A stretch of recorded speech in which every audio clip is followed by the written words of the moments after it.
Kali ini kita bakal ulas film kolosal asal Korea Selatan yang berjudul The Great Battle.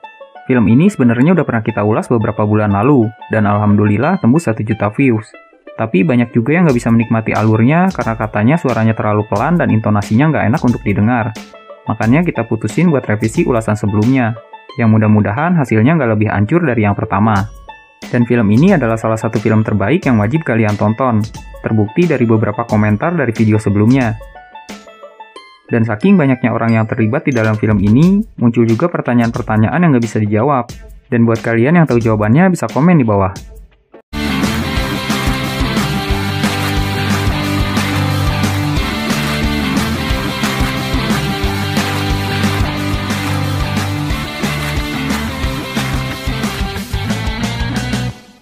Berlatar di tahun 645, film ini menceritakan tentang seorang jenderal yang bernama Yang Manchun, yang merupakan salah satu jenderal dari kerajaan Goguryeo, salah satu dari banyak kerajaan yang ada di Korea kala itu. Yang Manchun berusaha mempertahankan sebuah benteng bernama Ansi dari serbuan 200.000 pasukan dinasti Tang, yang coba merebut wilayah mereka. Dan diceritakan pertempuran tersebut terjadi selama 88 hari. Peperangan bermula saat Taizong yang merupakan kaisar dari kerajaan Tang, datang membawa 200.000 pasukannya, untuk menginvasi beberapa benteng di sepanjang garis pertahanan Goguryeo. Jenderal Yun yang merupakan pimpinan pasukan Goguryeo kemudian mengerahkan 150.000 pasukannya untuk menghadang pergerakan pasukan Tang di Gunung Jupil.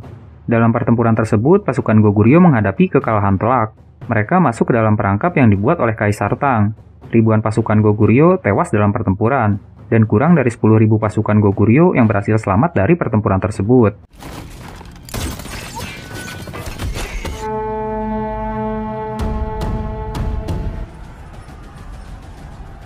Dan seorang pemuda bernama Samul menjadi salah satu yang selamat dari pertempuran tersebut.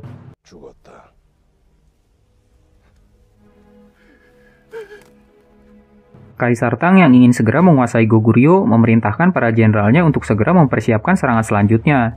Tersisa satu benteng sebelum mereka bisa mencapai ibu kota Goguryeo, yaitu benteng Ansi yang dipimpin oleh Jenderal Yang Manchun. Kaisar Tang juga menawan seorang cenayang Goguryeo yang konon katanya memiliki kemampuan untuk melihat masa depan. Dan dengan semua yang mereka miliki, Kaisar Tang yakin bisa mengalahkan Ansi dengan mudah. Di tempat lain, Jenderal Yun meminta Samul yang memiliki latar belakang sebagai penduduk Ansi untuk menyusup ke dalam benteng Ansi lalu menghabisi Jenderal Yang Manchun, yang dianggap sebagai pengkhianat oleh Kekaisaran Goguryeo, karena tidak bersedia mengirimkan pasukannya saat peperangan di Gunung Jupil.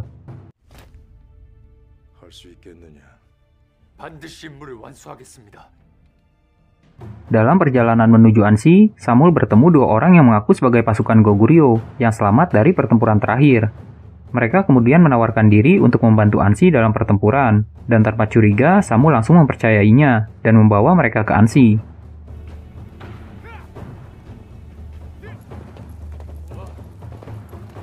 Tak jauh di luar benteng Ansi, mereka bertemu dua orang yang sedang mendorong keretanya, yang terperosok ke dalam kubangan lumpur.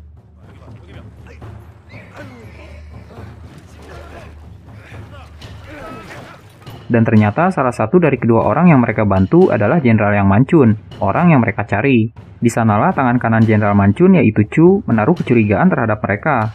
Dan kecurigaan tersebut terbukti benar saat dua orang yang Samul bawa coba menyerang Jenderal Manchun dengan pedangnya.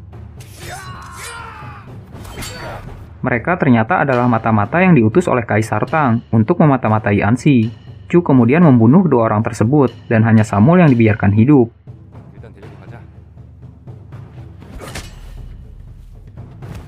Samul kemudian dibawa ke dalam benteng. Di sana ia diinterogasi langsung oleh Jenderal Manchun.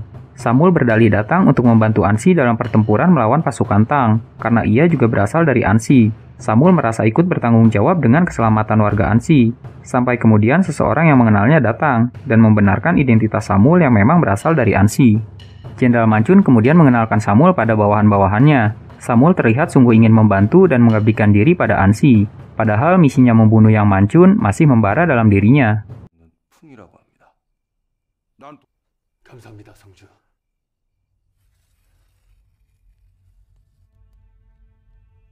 Malam harinya, Samul diam-diam mengikuti Jenderal Manchun. Ia melihat Jenderal Manchun menjenguk salah satu warga Ansi yang baru saja melahirkan. Ia juga membawakan mereka makanan. Jenderal Manchun terlihat begitu baik dan keberadaannya terlihat begitu berarti bagi warga Ansi.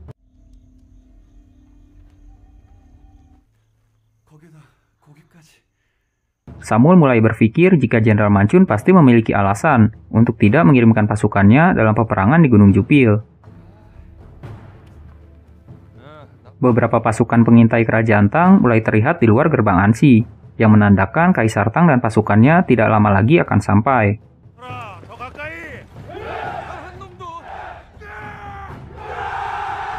Selagi bersiap, Jenderal Manchun meminta Samul untuk merapikan janggutnya menggunakan belati milik Samul. Samul terlihat sangat gugup saat itu.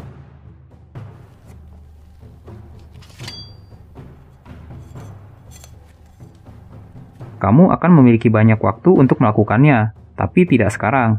Itu yang dikatakan sang jenderal pada Samul. Samul hanya diam terpaku mendengar kata-kata tersebut. Jenderal Manchun dan tangan kanannya Chu ternyata sudah lama menaruh kecurigaan pada Samul, tapi mereka masih berbaik hati dan membiarkan Samul untuk mengurungkan kembali niatnya. Pasukan Kaisar Tang akhirnya tiba di benteng Ansi, dan tidak kurang dari 200.000 pasukan Kekaisaran Tang berbaris di depan benteng Ansi.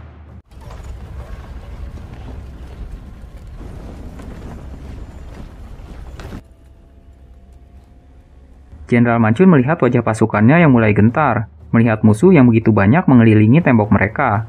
Kita tidak diajarkan untuk mundur, kita tidak diajarkan untuk berlutut, kita juga tidak diajarkan untuk menyerah. Jika kalian ingin melindungi orang-orang yang kalian sayangi, kalian harus berjuang.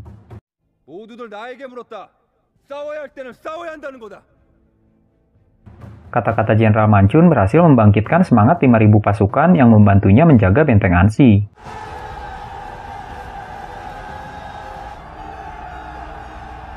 Kaisar Tang kemudian memerintahkan pasukannya untuk menggempur habis-habisan benteng Ansi. Batu-batu besar mulai dilontarkan bertubi-tubi ke arah benteng.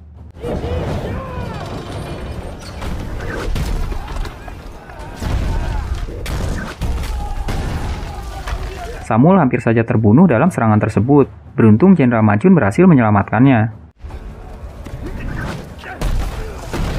Kaisar Tang mulai kebingungan, mengapa tembok benteng tidak juga hancur setelah dihantam begitu banyak batu-batu besar. Ternyata Ansi tidak seperti benteng lainnya. Mereka mencampur lumpur dalam lapisan temboknya, sehingga struktur tembok tidak mudah berubah dan hancur. Gagal dengan usaha pertamanya, Kaisar Tang memerintahkan pasukannya untuk memanjat tembok Ansi. Tangga-tangga panjang mulai disandarkan pada tembok benteng.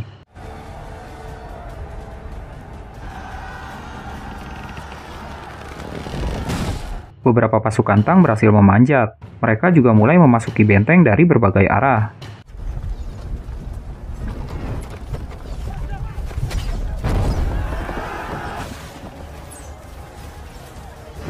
Paso yang memimpin pasukan berkuda dan Beka yang memimpin pasukan panah sudah menunggu di dalam, dengan pasukan pendukung yang mereka pimpin.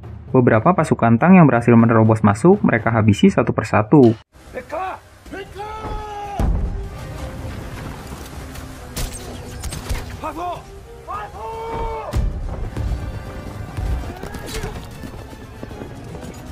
Bahkan mereka yang berhasil menerobos gerbang utama tidak dapat kembali karena terjebak.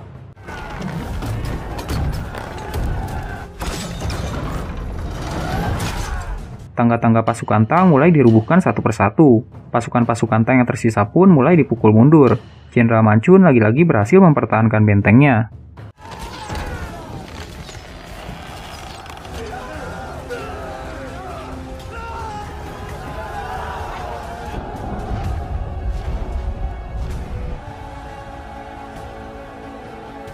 Samul terlihat mulai kagum dengan kehebatan Jenderal Manchun. Ia kemudian bertanya mengapa ia tidak dibunuh.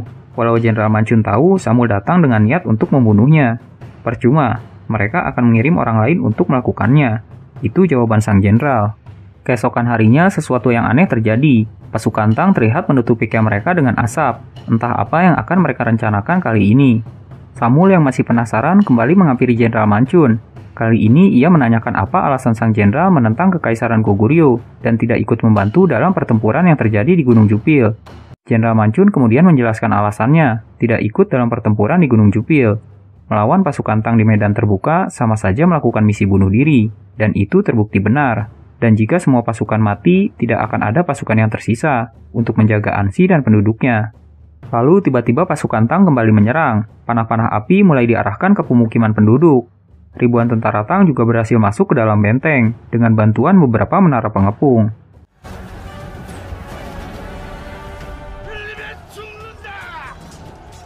Pasukan Ansi terlihat mulai kewalahan menghadapi pasukan kerajaan Tang yang begitu banyak, dan Kaisar Tang yakin serangan kali ini akan mampu menghancurkan Ansi dan Jenderal Manchun.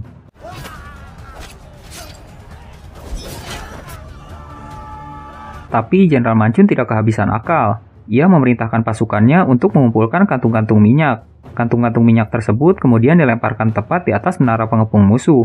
Lalu Jenderal Manchun memanahnya dengan panah api, dan percikan minyak yang terbakar dengan mudah membakar menara-menara pengepung musuh yang terbuat dari kayu.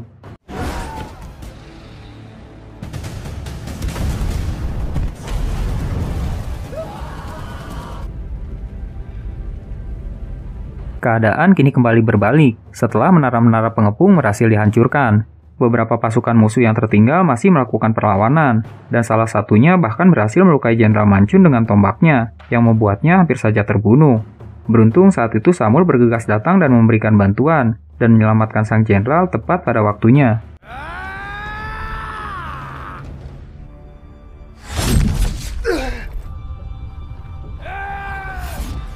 Karena luka-lukanya, Jenderal Manchun sempat tidak sadarkan diri selama beberapa hari. Beruntung pasukan Tang juga sudah beberapa hari tidak lagi menyerang Ansi. Semua orang berterima kasih dan bersyukur pada Samul setelah sang jenderal telah kembali sadarkan diri.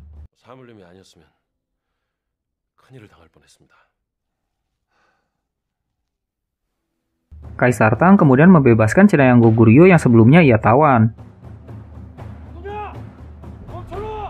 Ia juga membawa panah pusaka peninggalan Raja Jumong, yaitu Raja Goguryeo terdahulu. Kaisar Tang mengirim cenayang tersebut untuk menyampaikan sebuah pesan. Jika Jenderal Manchun tidak segera menyerah, Kaisar Tang akan membangun gundukan tanah yang lebih tinggi dari tembok Ansi, dan serangan selanjutnya tidak akan mampu ia tahan. Dan keesokan harinya, pasukan Tang benar-benar membangun gundukan tanah, tepat di depan tembok Ansi.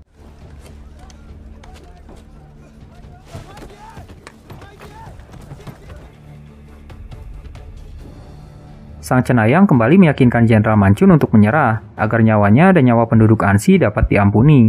Tapi Jenderal Manchun tetap pada pendiriannya, yaitu mempertahankan tembok Ansi dan berjuang sampai titik darah penghabisan. Gundukan tanah yang sedang dibangun pasukan Tang diperkirakan akan selesai dalam 2 bulan ke depan. Paso kemudian menyarankan satu pilihan terakhir, yaitu menyerang Kaisar Tang secara diam-diam pada malam hari, saat penjagaan mereka mulai melemah.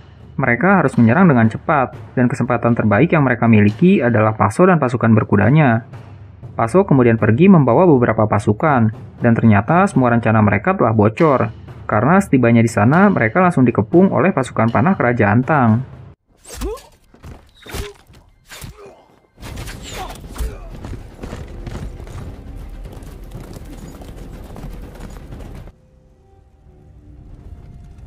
Hanya Paso yang berhasil kembali, walau akhirnya ia juga tidak dapat diselamatkan. Sebelum tewas, Paso sempat memberitahu jika seseorang dari dalam Ansi pasti telah mengkhianati mereka. Dan saat itu juga terungkap bahwa sang cenayanglah yang telah membocorkan rencana penyergapan tersebut. Ia mengakui seluruh perbuatannya, dan berdalih hal tersebut dilakukan untuk menyelamatkan Ansi. Dan menyerah adalah satu-satunya cara agar mereka dapat hidup.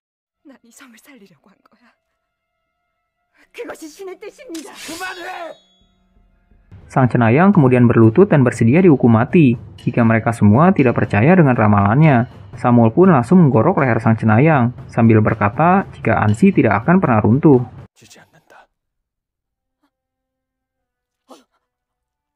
Samul kemudian memutuskan untuk mencari bantuan ke ibu kota. Walau ia tahu kemungkinannya sangat kecil Jenderal Yun mau membantu Ansi yang telah mereka cap sebagai pengkhianat. Setibanya di sana, Samul coba meyakinkan Jenderal Yun untuk mengirimkan pasukan bantuan ke Ansi. Dan seperti yang telah mereka duga sebelumnya, sulit untuk meyakinkan Jenderal Yun.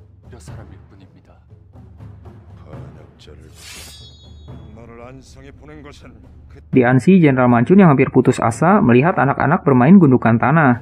Dan dari sanalah ia menemukan cara untuk menghancurkan gundukan tanah pasukan Tang.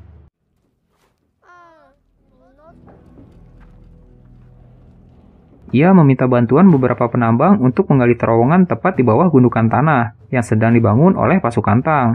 Lalu saat pasukan Tang mulai menyerang, tiang-tiang penyangga terowongan akan dibakar agar gundukan tanah di atasnya amblas. Penggalian berlangsung selama beberapa hari. Namun saat terowongan selesai dibangun, hujan lebat tiba-tiba saja turun dan membanjiri seluruh terowongan.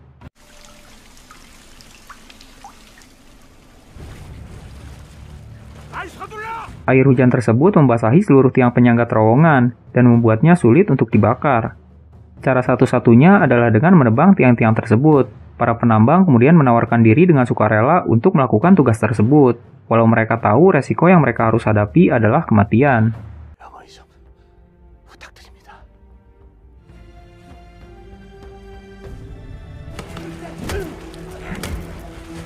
Sesaat sebelum pasukan Tang menyerang, terowongan berhasil diruntuhkan. Gundukan tanah pasukan Tang amblas dan membuat ribuan pasukan Tang lari berhamburan menyelamatkan diri.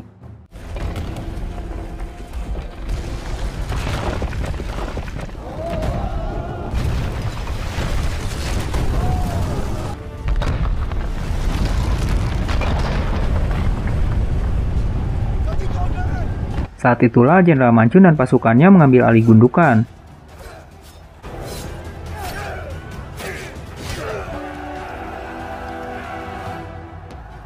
Kaisar Tang yang tak ingin pulang dengan kekalahan memerintahkan pasukannya yang tersisa untuk bertempur tanpa henti, sampai berhasil merebut kembali gundukan tersebut dan menghancurkan Ansi.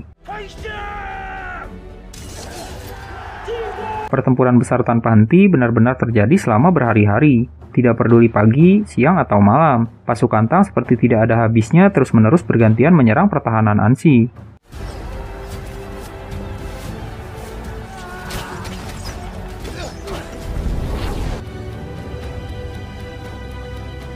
Pasukan Ansi yang telah bertahan berhari-hari terlihat mulai kelelahan menghadapi serangan pasukan Tang yang tidak henti. Mereka juga mulai kehabisan anak panah untuk bertahan, dan satu-satunya anak panah yang tersisa adalah panah pusaka peninggalan Raja Jumong, dan konon katanya hanya Raja Jumong yang dapat menggunakannya.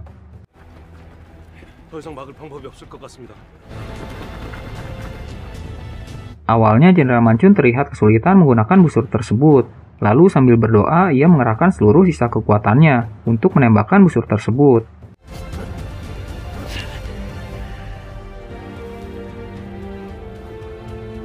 Doanya mungkin didengar, anak panah tersebut berhasil ditembakkan, melesat jauh dan tepat mengenai mata kiri Kaisar Tang.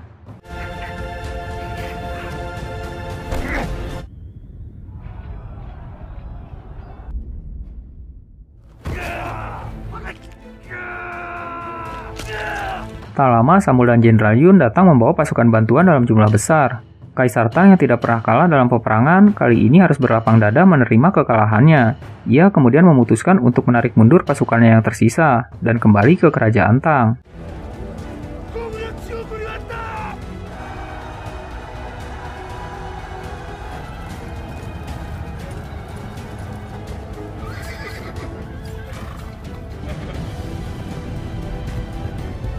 Tiga tahun setelah pertempuran tersebut, Kaisar Tang dikabarkan meninggal dunia dan berpesan pada generasi-generasi penerusnya untuk tidak lagi berperang melawan Goguryeo. Dan film pun selesai. Oke, sekian dulu ulasan kita hari ini. Mudah-mudahan bisa menghibur bahan kalian.